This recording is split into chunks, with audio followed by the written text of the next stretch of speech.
سلام، امیدوارم خوب باشین.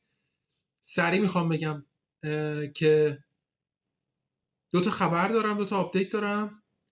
جواب استیشن اف اومد و یه خبر خوب دیگه هم گرفتم که میخوام اینو توی ویدیو بلند بگم بهتون. گفتم فقط این شورت رو بذارم به این خاطر که خیلی وقت خبر ندادم.